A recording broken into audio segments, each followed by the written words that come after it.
ॐ नमो भगवते वासुदेवाय।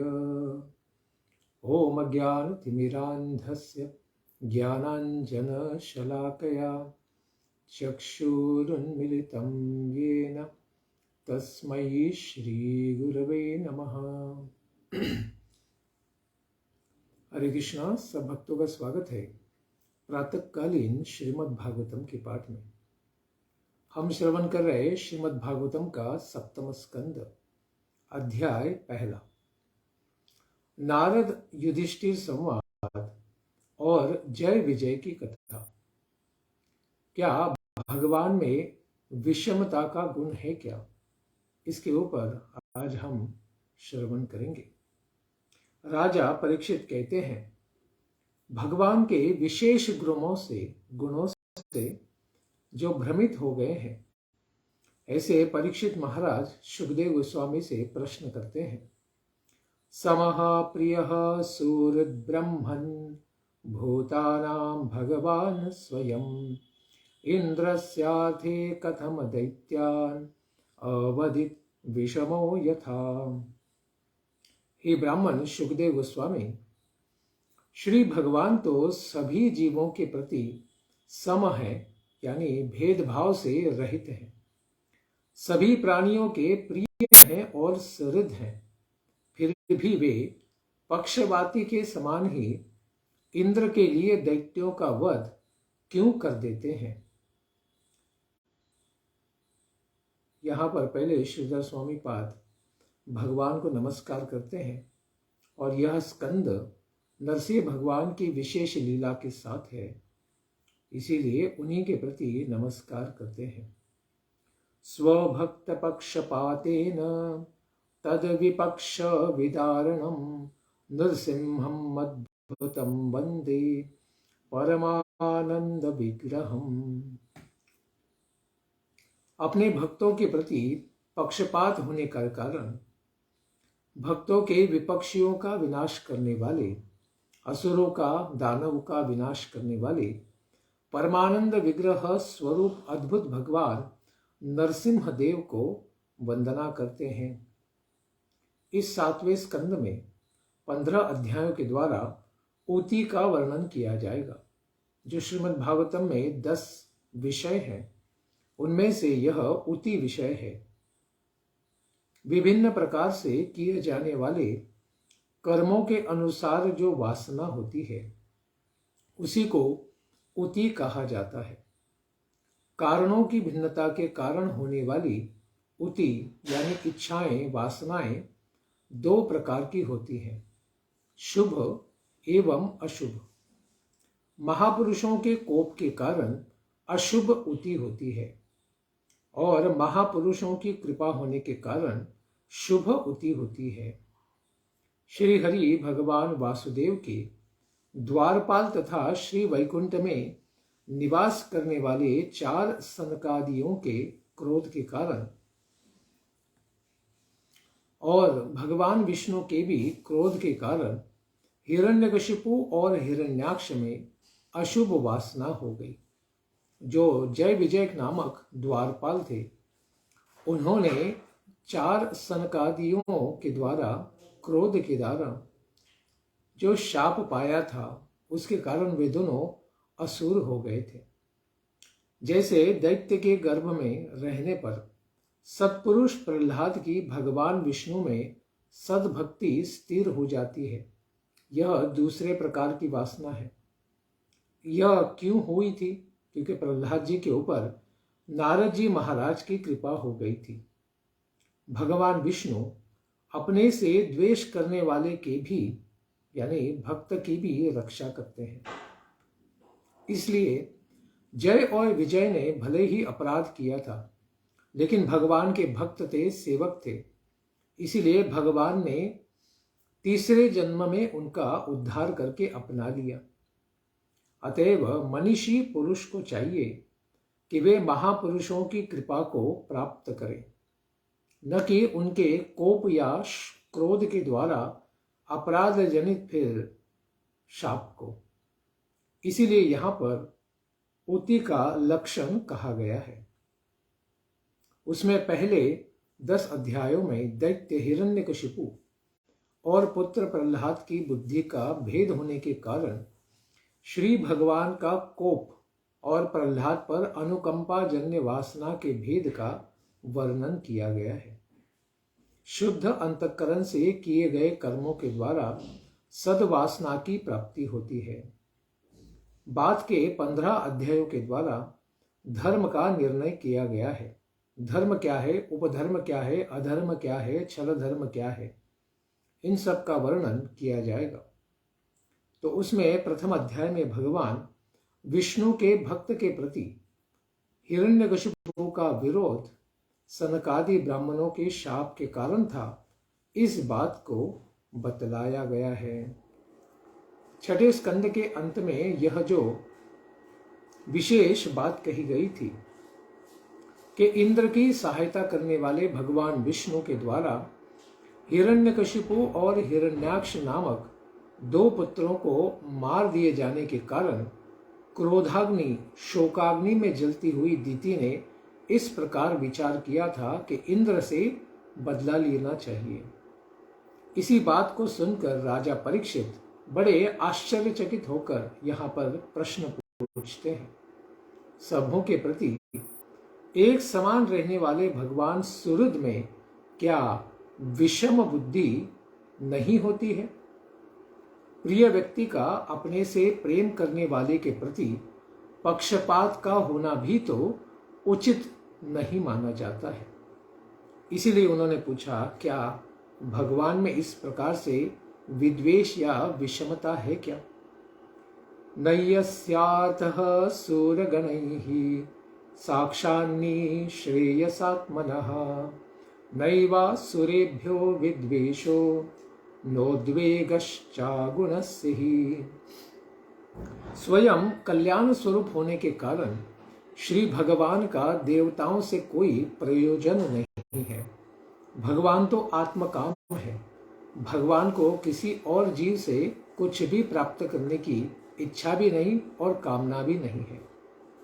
और निर्गुण होने के कारण, तीनों गुणों से परे होने के कारण उनका असुरों से न विद्वेष है और न किसी प्रकार का उद्वेग ही, क्योंकि असुर वैकुंठ तक जा ही नहीं सकते जहां पर जाकर वे भगवान को उद्वेग भी दे सकते हैं। जिन लोगों से किसी प्रयोजन की सिद्धि की अपेक्षा होती है, कुछ काम निकालना है, कुछ वस्तुओं को प्राप्त करना है, वह उन लोगों का पक्षपाती होता है। जिन लोगों से भय रहता है उन लोगों का ही वह विद्वेष करता है या फिर द्वेष के कारण उन्हें मारता भी है। किंतु भगवान में तो ऐसी कोई बात ही नहीं है। न भगवान को किसी से कुछ पाना है, न किसी का भय उनको है। ऐसे परमात्मा स्वयं परमानंद स्वरूप है, अतएव उनका देवताओं से कोई प्रयोजन नहीं है। असुरों से उनको कोई भय भी नहीं है, अतएव उनका असुरों से द्वेष भी नहीं है। उसका कारण है कि वे निर्गुण हैं, तीनों गुणों से परे हैं, क्योंकि द्वेष जो है वह रजोगुण और तमोगुण के कारण होता है। लेकिन भगवान तो इन गुणों से परे हैं, तो उनमें इस प्रकार का विद्वेष तो होना संभव ही नहीं है। गुणों के कारण ही किसी से प्रेम हो जाता है या फिर द्वेष होता है। इसीलिए आपसे ही क्यों ये प्रश्न पूछते हैं? परीक्षित महाराज कहते हैं, इति नः सुमहाभाग नारायण गुणान् प्रति संशयः सुमहान् जातस् तद्भवाश्चेत्तुमर्हति। हे सुमहाभाग, हे भगवत प्रेम के सौभाग्य से संपन्न महाभाग सुखदेव गोस्वामी, हमारे मन में भगवान नारायण के गुणों के विषय में महान संदेह उत्पन्न हो गया है। कृपा करके आप ही उसे दूर कर सकते हैं, और कोई इसे कर नहीं सकता है। भगवान संबंधी प्रश्न जो भी पूछे जाते हैं वे अत्यंत विशेष होते हैं, महान होते हैं। इसी को सुखदेव गोस्वामी कहते हैं, साधु पृष्ठम महाराज हरेश्चरितमद्भुतम यत्र भागवतम महात्म्यम भगवत भक्ति वर्धनम। हे महाराज परीक्षित, आपने श्री हरि भगवान वासुदेव के अद्भुत चरित्र के विषय में बड़ा ही अच्छा प्रश्न किया है, क्योंकि इसका संबंध श्री भगवान की भक्ति को बढ़ाने वाला है। भगवान के भक्त प्रहलाद की महिमा भी इसके उत्तर में प्रकट होने वाली है। तो किन किन महात्माओं ने इस दिव्य उपाख्यान का गान किया है? गीयते परमं पुण्यम ऋषिभिः नारदादिभिः नत्वा कृष्णाय मुनये कथयिष्ये हरेः कथाम्। नारद जी प्रभृति ऋषिगण इस अत्यंत पवित्र प्रसंग का गान करते हैं। तो इस प्रसंग का गान नारद जी के द्वारा हुआ है। अतएव मैं श्री कृष्ण द्वैपायन व्यासदेव मुनि को नमस्कार करके, जो उनके पिता महाराज भी हैं और गुरु महाराज भी हैं, जिन्हीं से उन्होंने भागवत को श्रवण किया है, उनको यहाँ पर नमस्कार करके कथम कथयिष्ये, इस दिव्य कथा को कहता हूँ। क्योंकि भगवान श्री विष्णु का कीर्तन करने से क्या विशेष महिमा प्रकट होती है, क्या विशेषता है भगवान के कीर्तन की, इसी को सुखदेव गोस्वामी बताते हैं। जिह्वां लब्ध्वापि यो विष्णुं कीर्तनीयं न कीर्तये लब्ध्वापि मोक्षनी श्रेणीं स नारोहति दुर्मति। जो जीव को प्राप्त करके भी कीर्तन करने योग्य भगवान श्री विष्णु का कीर्तन नहीं करता, अवसर होता है कि भगवान के नाम का गायन करे, कीर्तन करे, स्मरण करे, वंदन करे, पूजन करे, लेकिन फिर भी इस प्रकार से वह कीर्तन नहीं करता है, वह मूर्ख व्यक्ति मोक्ष की सीढ़ी को प्राप्त करके भी उस पर नहीं चढ़ता है। लब्ध्वा अपि न आरोहति। भगवान ने बड़ी कृपा करके भक्तों का संग दिया है, उसका लाभ लेकर हरि कीर्तन करके वो संसार को पार कर सकता है, लेकिन अगर वो इस सीढ़ी को स्वीकार नहीं करेगा तो आगे भी नहीं बढ़ पाएगा। इसीलिए सुखदेव गोस्वामी कहते हैं कि हमारा भी कितना बड़ा सद्भाग्य है। तस्मात् गोविंद महात्म्य माननंदर स सुंदरम शृणुयात् कीर्तये नित्यम सकृतार्थो न संशयः। इसीलिए आनंद रूप रस से मनोहर बने हुए भगवान श्री गोविंद की महिमा का नित्य ही श्रवण करना चाहिए और कीर्तन भी करना चाहिए। नित्यम शृणुयात् कीर्तयेत। ऐसा करने वाला व्यक्ति, उसे क्या लाभ होता है? कहते हैं कि सकृतार्थः, वह मनुष्य अत्यंत कृतकृत्य हो जाता है। न संशय, इसमें किसी भी प्रकार का संशय नहीं है। इसीलिए भगवान गोविंद जो अपने भक्तों को बड़ा आनंद देते हैं, उन्हीं के नामों का कीर्तन करना चाहिए।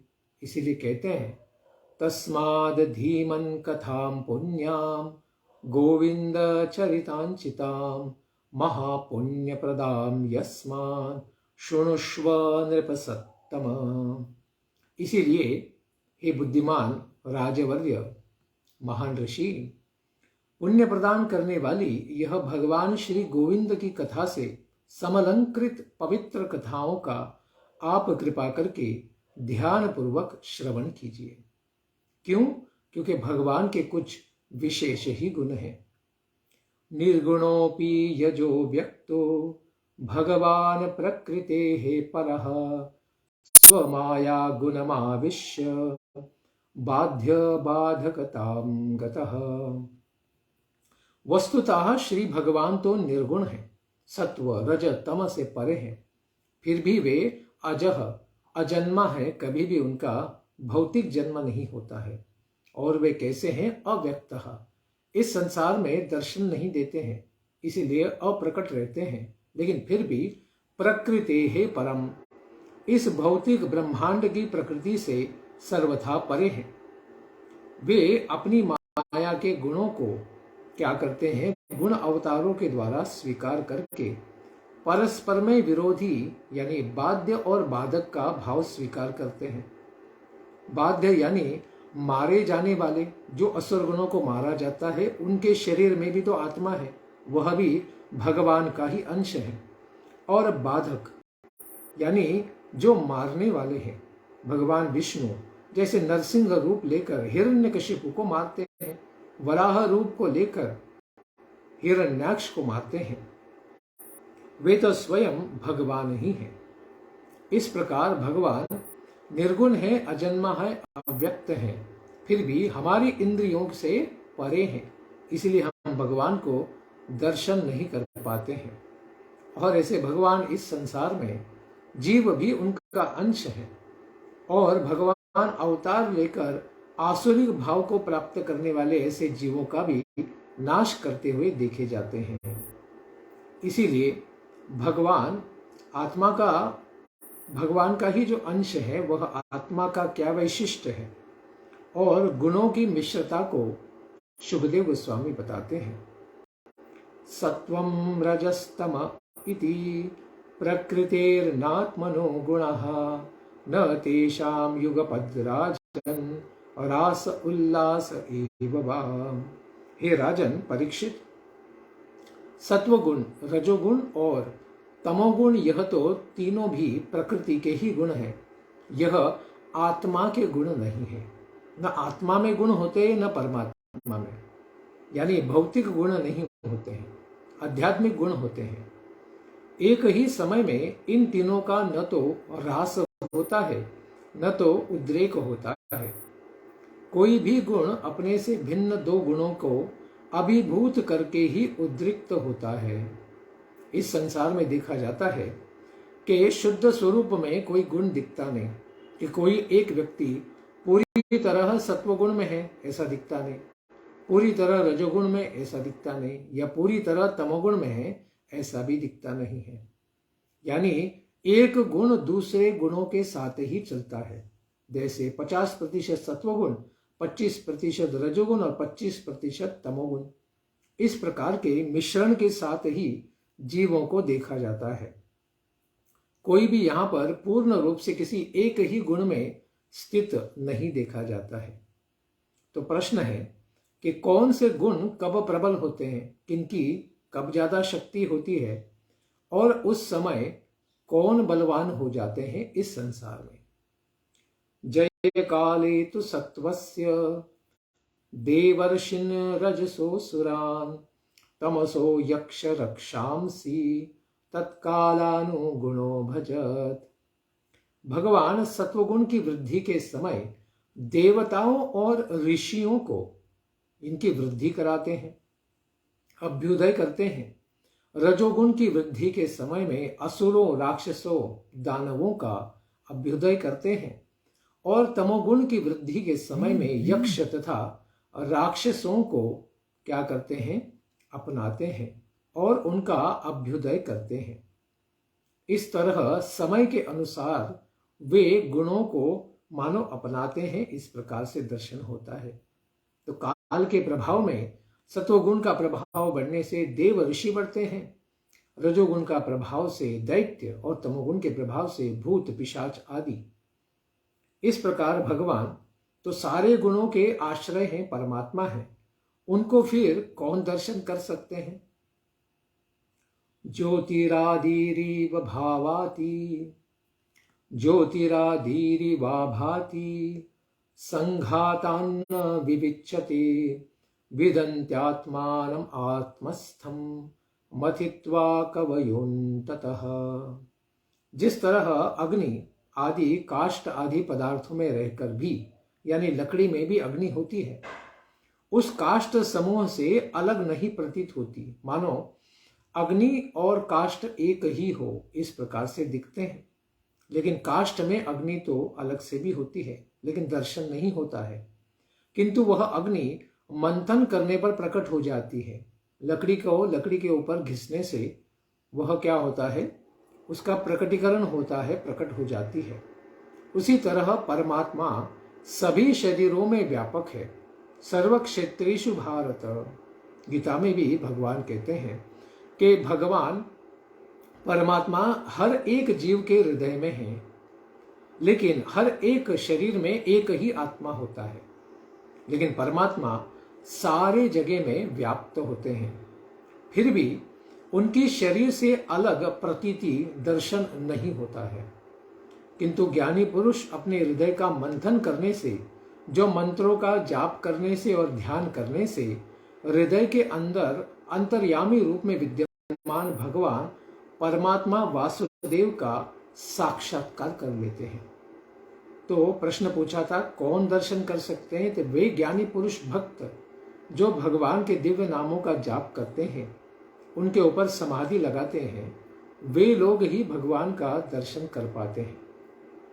इस प्रकार यह दृष्टांत देकर समझाते हैं कि अग्नि तो काष्ठ में है लेकिन दर्शन नहीं होता है, लेकिन घर्षण के द्वारा या बाहरी रूप से अग्नि का संसर्ग हो जाने से काष्ठ के अंदर लकड़ी में भी अग्नि प्रकट हो गई है। इस प्रकार का दर्शन हम कर सकते हैं। तो हम भी भगवान का दर्शन कर सकते हैं, लेकिन उसके लिए आवश्यकता है कि हमें भगवान के नामों का कीर्तन जाप करना होगा और समाधि लगानी होगी। इसीलिए भगवान को प्रकट करना संभव है। यदा सृक्षु पुर आत्मनः परो रजसृजत्येष पृथक् स्वमायया सत्वं विचित्रासुरीरं सुरीश्वरः शयिष्यमानस्तमयीरयत्यसौ। जब परमात्मा जीवों के भोग के लिए शरीरों की सृष्टि करना चाहते हैं, उस समय वे अपनी माया के द्वारा रजोगुण की अधिक सृष्टि करते हैं, क्योंकि इस संसार में किसी भी वस्तु को प्रकट कराना है, यानी जीवों को जन्म देना है, तब उस समय में रजोगुण की आवश्यकता होती है। रजोगुण से ही निर्मित कार्य होता है। जब वे विचित्र योनियों में रमण करना चाहते हैं, उस समय वे सत्वगुण की अधिक सृष्टि करते हैं, और जब वे सोना चाहते हैं, निद्रिस्त होना चाहते हैं, उस समय वे तमोगुण की अधिक सृष्टि करते हैं। तो उस प्रकार के लोग यानी जीव निर्माण हो सकते हैं। इस तरह यह बतलाया जा चुका है कि माया के गुणों के कारण परमात्मा में वैषम्य होता है। इस प्रकार से लगता है